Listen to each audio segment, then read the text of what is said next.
Start the matches. Good luck.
Hello, ladies and gentlemen. Welcome back to the Veldhoven World Boccia Challenger here in the Netherlands. We're on day 4 of the event, and today is the first day of teams and pairs competition. We already saw bc4 and bc3, and now we're back again with pairs bc4. Obviously, there are also team matches today, and we will show them later today on this live streaming. We're in the game between Slovenia and Azerbaijan. Azerbaijan won their first game against Great Britain, the third side in this pool. And for Slovenia, it's the first game of the day. And we see that both sides already throw a few balls and still in a fight to get control of the jack. Here's Natasha. No, this is Agayeva from Azerbaijan. And still nothing there. Here right next to me, I'm joined by Teun Rox. And Teun, nice to have you here. Teun is Thanks. a physiotherapist and former physiotherapist of the Dutch national team. Yes. So besides this game, I think it's going to be nice to talk a little bit about your experience with boccia athletes and the medical side Of it, yeah, of the sure, game. sure. I can tell you something about it. First, we see here that Agayeva played a nice shot, took the front of the jack. It's still not scoring, but they will be able to push this and get blue in a tough situation. So, Tony, in general, can you say something about what you've been doing over the years with athletes, your experiences with them? Yeah, I think like 5 years ago, I started with the Dutch boccia team, and mostly of my job is the mobilization of the sporters. So they get physically ready for the matches and training. The practice I work on is in Amsterdam, and the players also train in Amsterdam. So before every training, I treated the players so they can train on their best. Yeah. And in tournaments and training stages, I also be there for the players to treat them so they can play the best boccia they needed. Yeah, nice. Yeah. And besides regular treatment, have you seen a lot of injuries? Is that something that commonly happens? I think most of it is just hold them fit, like they need to be fit to join the game. But yeah, you see some injuries. It's like lower back, shoulder injuries. That are most common. Is that mostly because of repetitive movements? Yes, yeah, most of it. And sometimes you see when players start a new way to throw a ball or something, they need to get used to the movement of the shoulder, and then they will get some problems. Yeah, most of it's shoulder problems, and yeah, that's what I treated then. Yeah, and lower back is of course for the long time sitting, and most of the times, weird way they sit in the chair, of course. Yeah, is also really common with the sporters. Yeah. Yeah, that makes sense. And well, just a quick recap of what we've seen until now. We saw that red came to a good position and blue is working hard to get that red ball out of the way. They managed to open up. Now we see that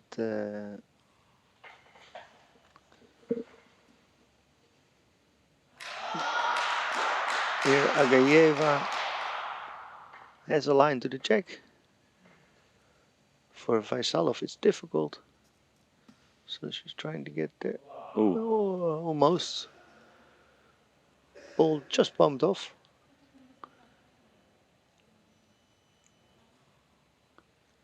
And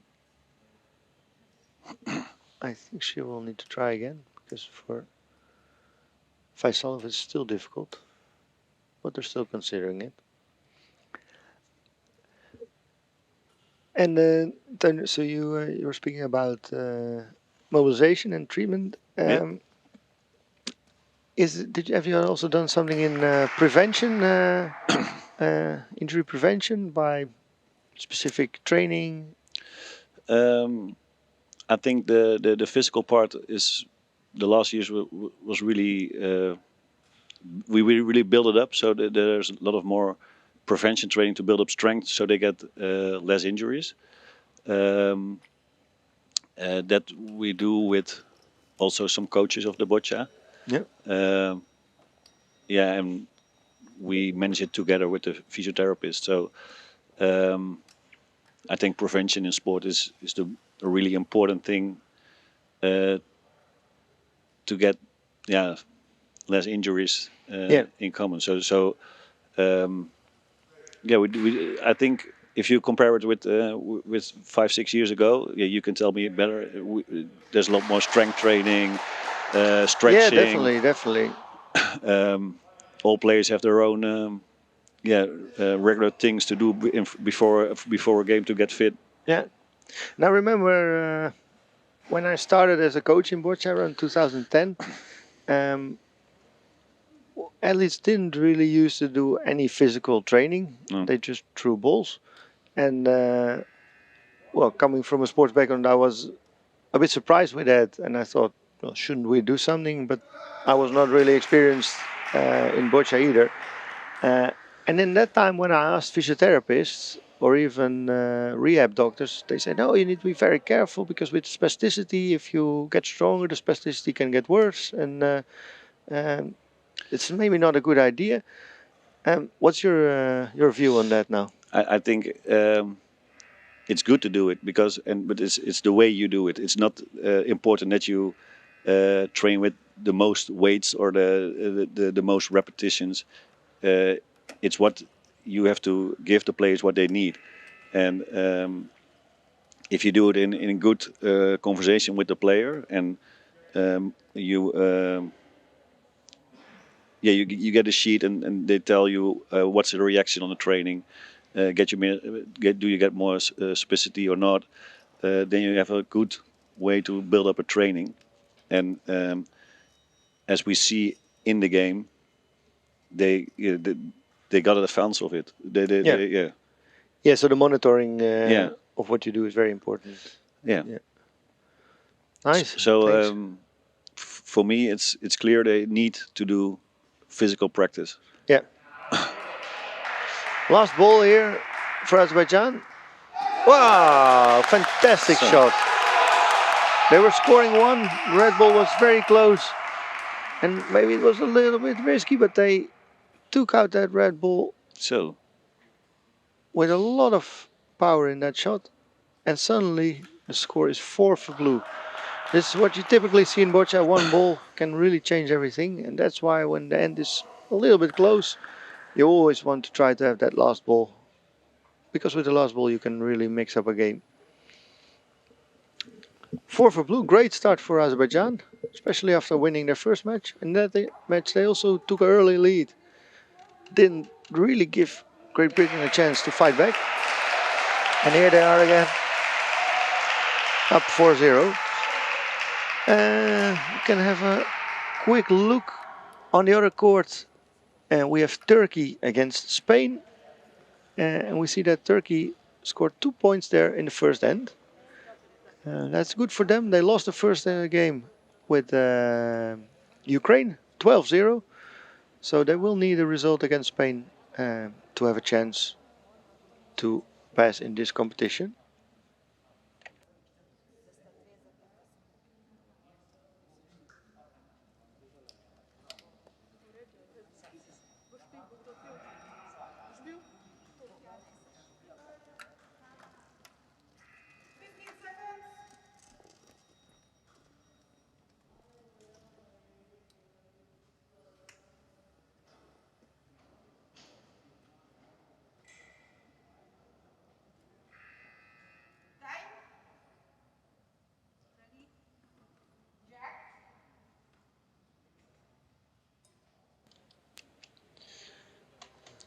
So there we go, on to the second end.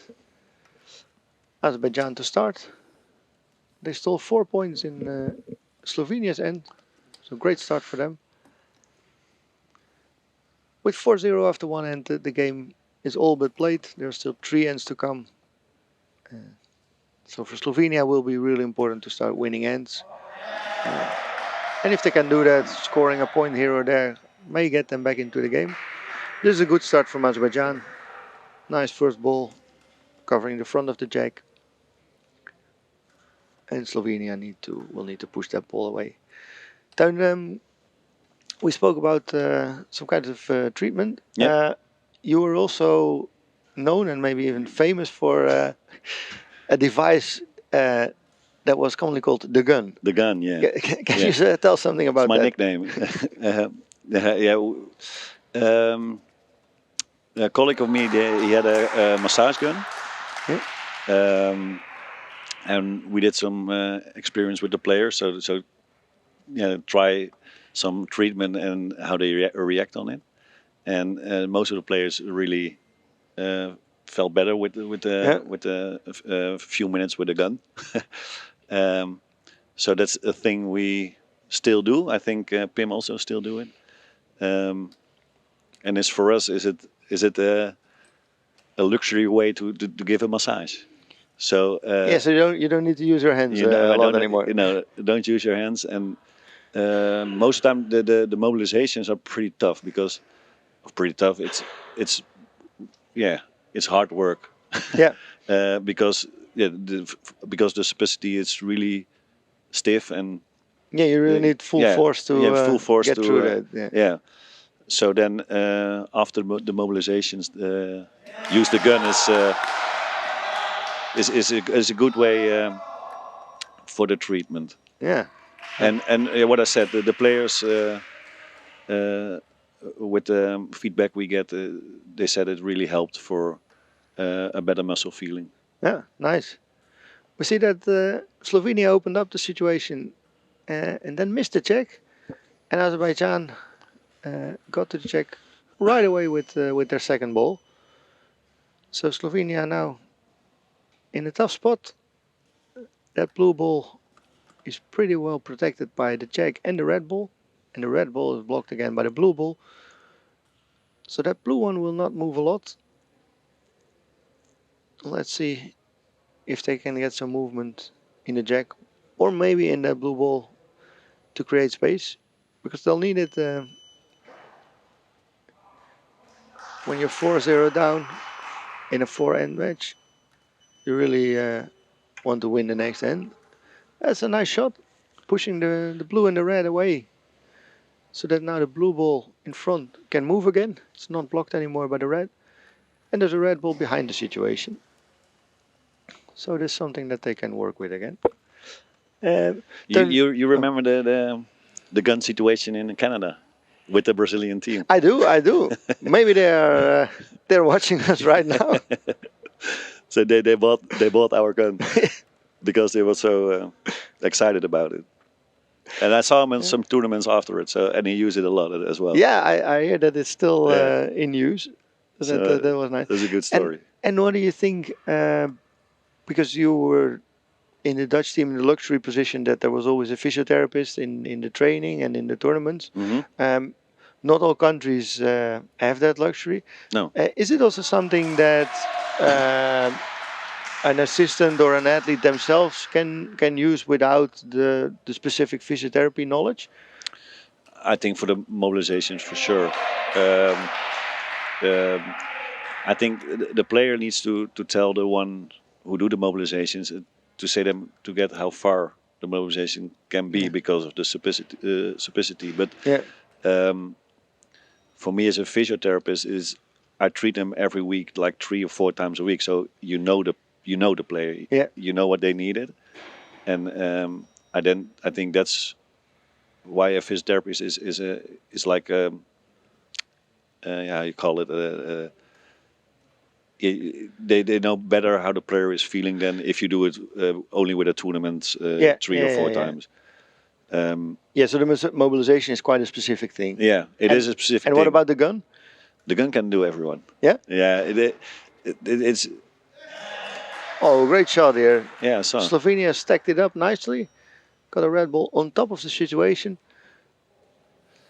But Azerbaijan just smashes it away. Very strong player here, Faisalov. We haven't seen him in individual play. Azerbaijan brought 3 bc4 male athletes. And in every BISFET competition, only 2 athletes from the same country can compete in the same class. So his 2 teammates competed individually with an impressive performance, finishing first and third in the competition. So 2 medals already for Azerbaijan there. But we see that this third athlete is also a very strong athlete. So Azerbaijan is working well in the BC4 class for sure. So good news for everyone. The gun is a tool that you can use without a physiotherapist being there. Like what you said, the mobilization, you can do it, but the physiotherapist knows specifically what to do. Yeah. And I think that's the big difference between if I do it or just Somebody else, a friend or somebody else. But the gun is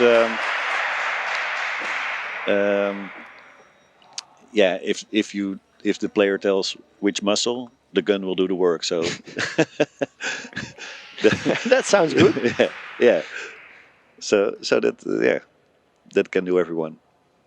But my question for you is like the wheelchair thing, because what I told you, like the positioning in the wheelchair is very, very important for the player. But over the years, you see I saw a lot of different chairs. Yeah. And we as a Dutch team, we have really specific chairs, if I can say so.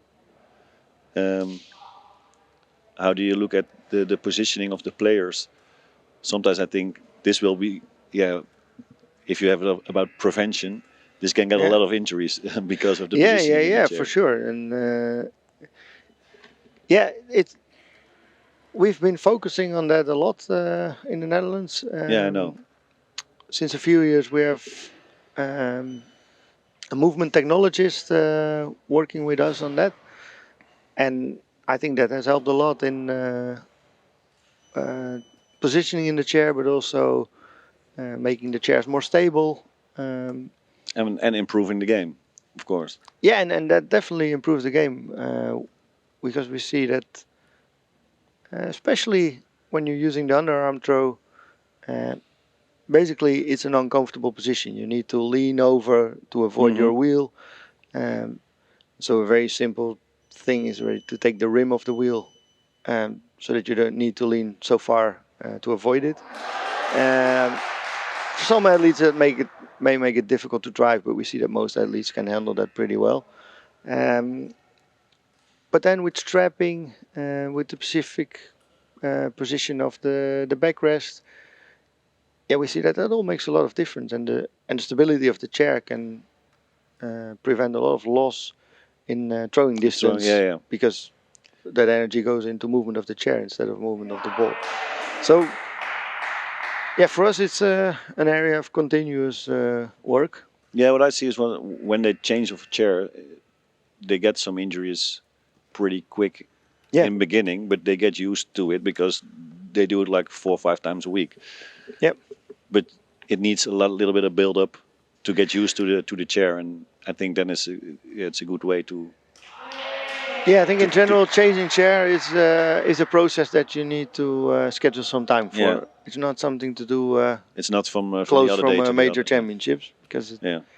even if the differences are relatively insignificant, or you thought that you built a chair that was the same as the old one, athletes will notice every millimeter Yeah, but of actually difference. with running shoes is the same.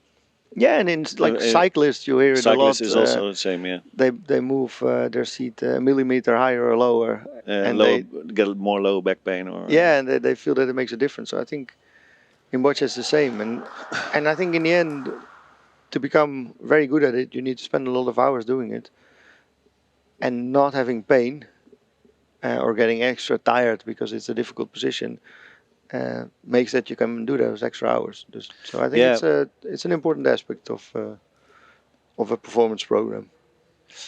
Yeah, and I think the material, so the chair, can also be an advance for your throwing. So you need to experiment with it, I think. Yep.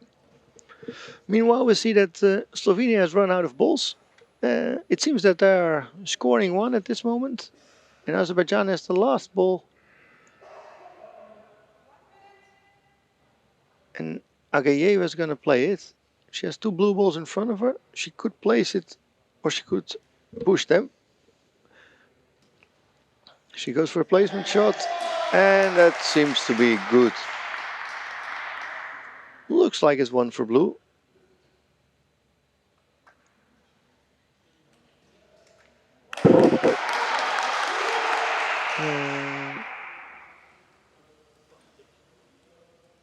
The referee is going to measure, maybe? No, she tells it's one for blue. And Natasha Bartol from Slovenia is having a look. She asked for a measure, so we're gonna have that measurement.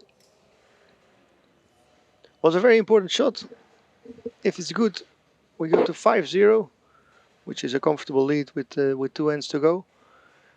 If it was slightly short, it's a point for Slovenia. With 4-1, it's still everything open. As a rule of thumb, I usually use that as long as you need 2 or less points per end to get back in the game, you don't really need to do anything strange. You just need to focus on winning those ends. When it gets more than that, as for instance with 5-0 and 2 ends to go, it would be more than 2 per end. Then you need to slightly change your strategy, start taking some risks to collect those points. Because you don't want to slowly go down in the game and in the end lose a point here and there and never have really a chance to get there. It's a point for blue, so 5-0. Nice result for Azerbaijan. In the meantime, Spain has scored 3 points in the second ends against Turkey. So they're up 3-2. As we said before, first game in that pool, Turkey lost 12-0 to Ukraine. So they will need a win to stay in the tournament, because it's a pool of 3 with only 2 matches for each side. The first 2 of each group will pass to the semifinals. And those semifinals and finals will be played tomorrow on the last day of competition here. And we can give you a quick update on the previous round of matches, which were BC3 pair and team games. we saw some interesting scores. Great Britain beat Ireland 16-0. Huge win. For Ireland, it's the first time in, I think, 7 or 8 years that they're back on the international stage. So cannot really blame them, but they have some work to do. And Italy beat Germany 3-2 in a very close game. And in the other group, it was Czech Republic who won 7-1 to Saudi Arabia, and Turkey beat Sweden 6-2. Nice result for the Turkish. Sweden has an experienced pair, whereas the Turkish are relatively new to the international stage. So good for them, and good to see that we have new countries making results. In the teams, we had 2 games. There are 6 teams competing here in 2 pools of 3. The Netherlands, the home team, beat Malaysia 10-4. That looks like a big score, but after 4 ends, the score was only 4-4, so it was a pretty close game. Just in the end, everything went well for the Dutch. And in the other group, Slovakia beat Spain 3-3, where the Spanish, they took a 3-0 lead, playing with 3 bc1s, which we don't see very often in teams play. But in the end, the Slovakians got their game together and restored the order. And so a good win for them.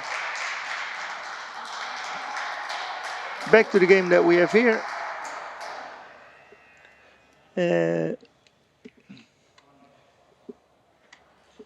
We see that the first ball of Slovenia was slightly short. Azerbaijan got to the side of the jack, but now Adamliev from Slovenia can get to the jack. Yeah, great shot.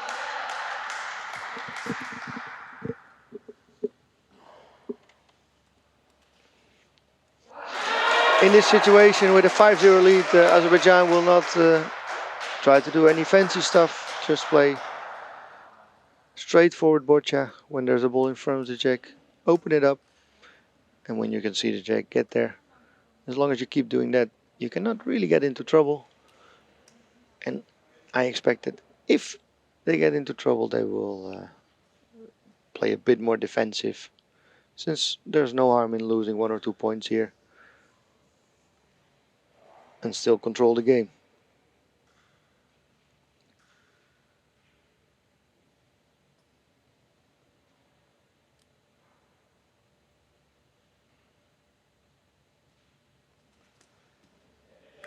Yeah, nice shot, opening it up, giving Agayeva a line to the jack again.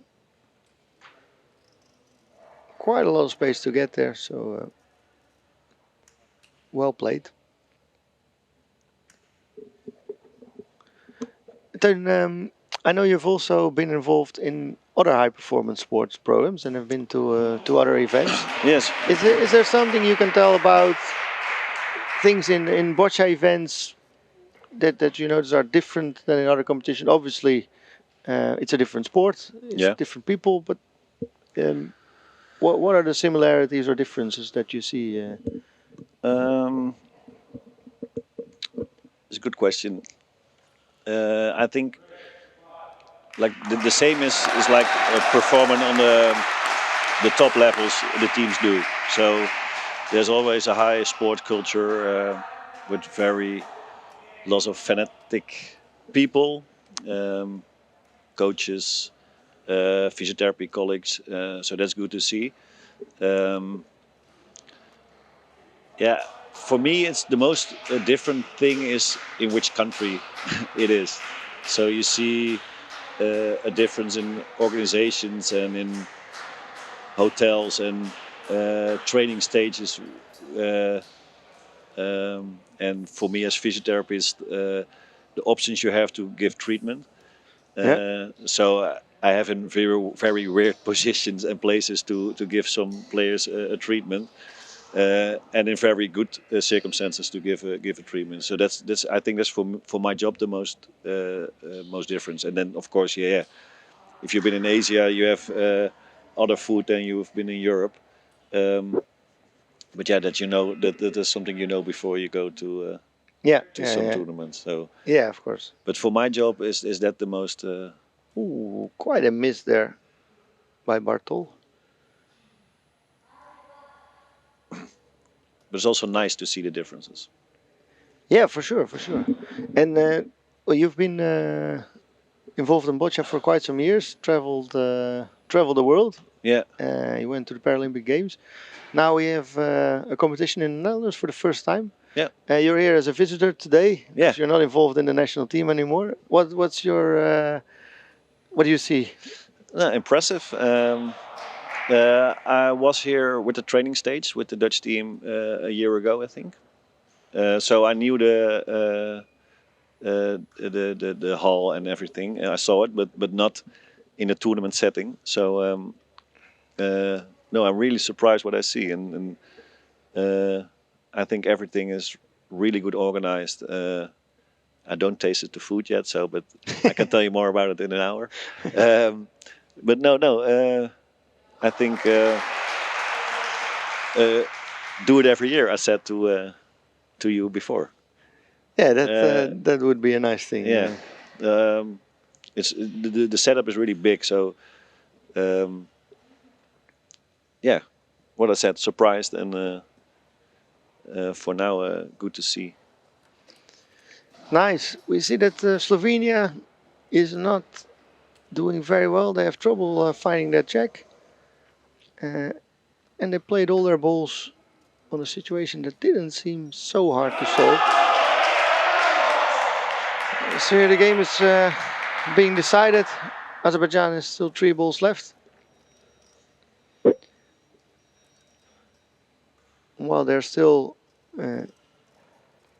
debating a solution here, we can tell you that Turkey leveled the game again with Spain. It's 3-3 now after 3 ends. And the 4th end just got started. So for the Turkish and Spanish viewers, we will keep you updated on that one as well. Azerbaijan will try to score some more points here. Yeah, that was probably not exactly what she meant, but the Red Bull helped to get there. And I think make a second point.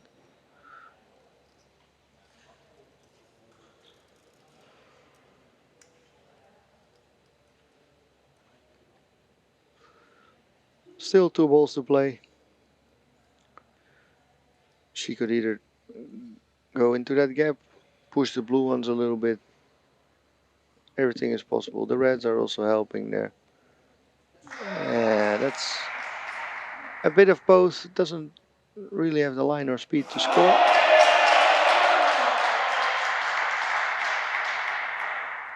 So 2 points at this moment for Azerbaijan. It's certainly enough to win the game. And since they already won the first game, they don't really need to score any points. But since it's possible and there's not a lot of risk, I guess that Vaisalov will try to get his last ball in a scoring position. I think he will need to do something through the air. Not really an easy line to directly get into the scoring area. They want to let his ball jump off another ball or let it bump over another ball. It's all possible. Struggling to find the right position, but now he's gonna play it. No, he goes for a placement shot. The safe option, but the difficult option. Doesn't quite get there. So there will be 2 points for blue. But we're still gonna match her.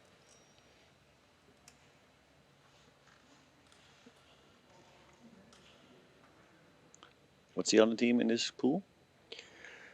Oh, England, you said. Yeah, Great Britain. Okay, Great Britain, yeah.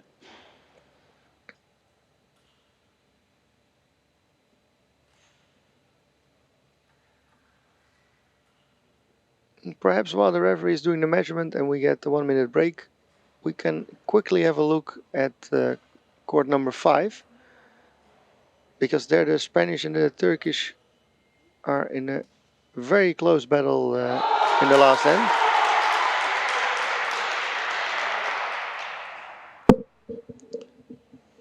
So can you tell me something about the competitions with the women and the men's? They split it up.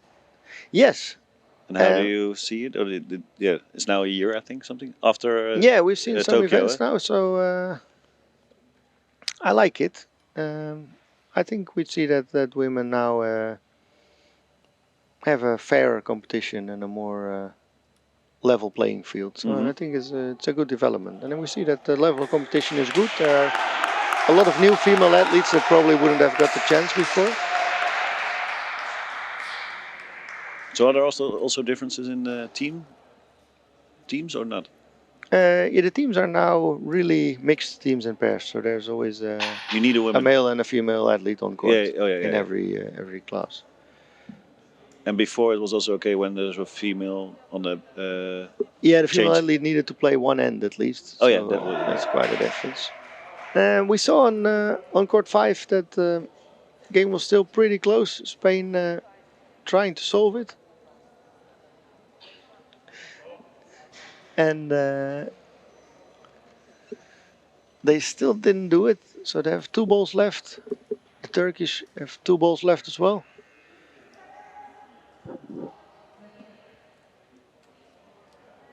You can see it here. Difficult situation for Spain. 2 red balls close to the jack. Pushing it a bit, but this will be tough to solve with that last ball.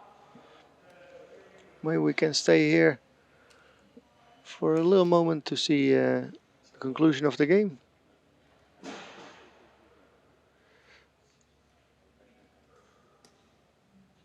Yeah, let's see.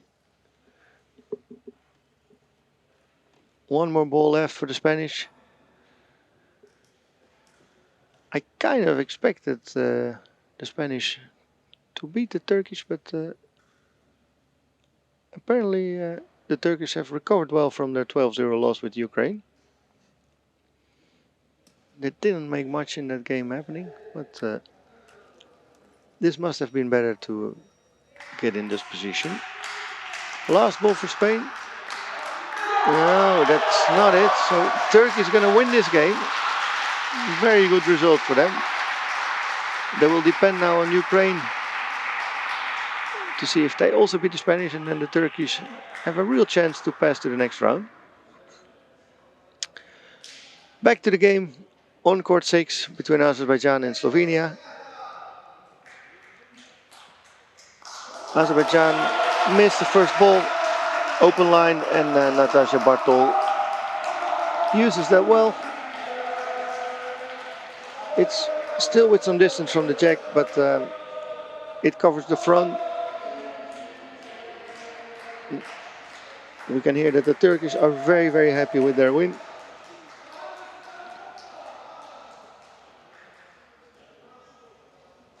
Over to Faisalov.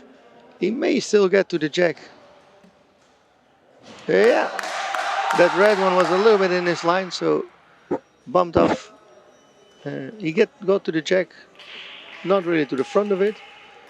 So I think Adamlia still has a good line to get there.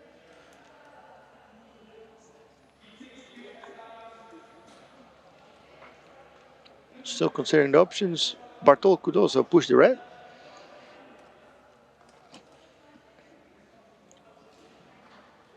But the nice thing of Adamlia playing is that that red will keep blocking the Azerbaijan pair. Ooh. It's not really it. Although he made it a bit easier for himself. Blue one's now really out of the way.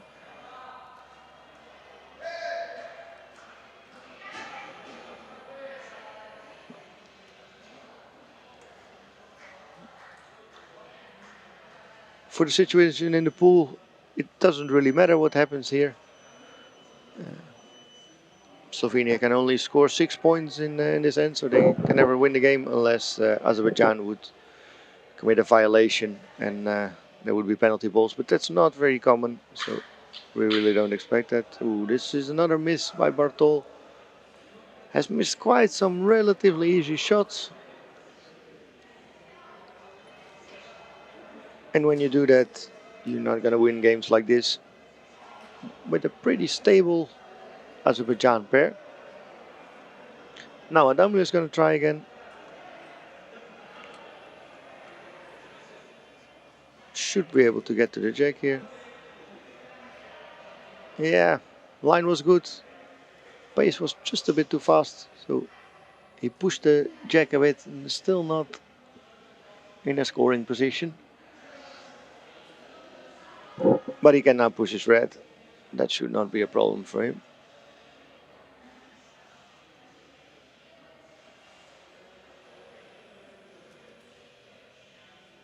Yeah, that's a good shot. Over to Azerbaijan. So this means Azerbaijan is going to pass this group in first place with 2 wins. And that Slovenia and Great Britain will battle for the second place in the pool.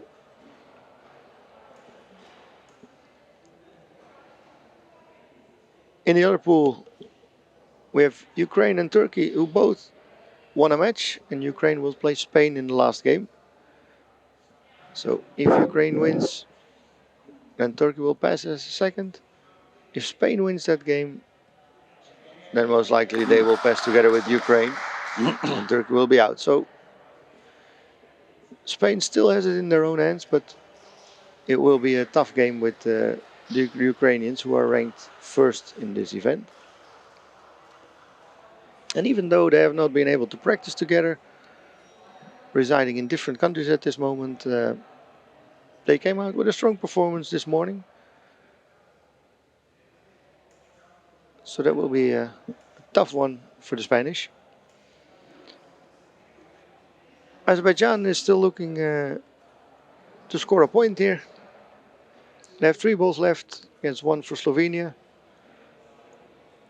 I think they will push that red one away, create some space. Yeah. Probably were hoping for a little bit more space.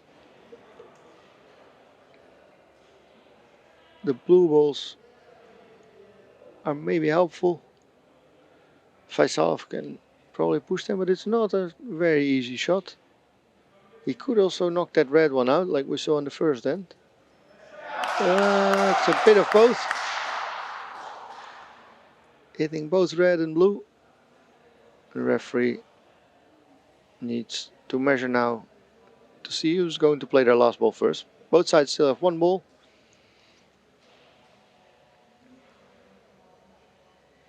And they will both hope that it's the other one to play first, so that they have the last ball of the end. In this kind of situations where both sides have a ball to push, having the last one helps a lot, because it's not so easy to just change the game. So if you can give that last push, you usually win the end.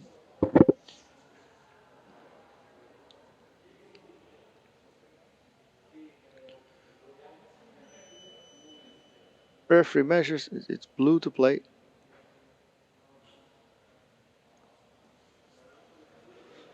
So Faisalov will play his last ball. I guess he will try to give a gentle push to the blue. Probably trying to stick his ball that he throws in front of there too. No, he plays full force. It's a little bit strange decision. Probably tried to get rid of the red ball, but that was quite difficult. Now it's 1 for red. Slovenia has 1 ball left, so Bartol can try to score a second point. It doesn't really matter for them, but of course it's nice to finish the game with some points instead of 0. Let's see if she can make that point.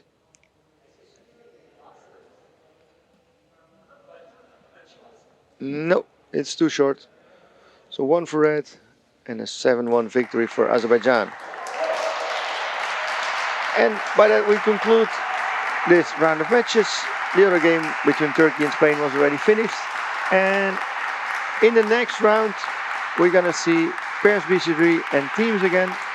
In bc3 we will have Czech Republic against Turkey, Sweden against Saudi Arabia, Great Britain versus Italy, and Germany versus Ireland. And in the teams, it will be Czech Republic against Malaysia and France against Spain. And that game, France against Spain, we will broadcast on the live stream.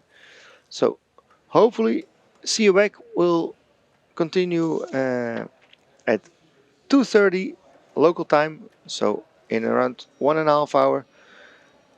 So use this moment to grab lunch or dinner if you're in a different area of the world. And hopefully see you back for the next round of matches. Thank you for watching.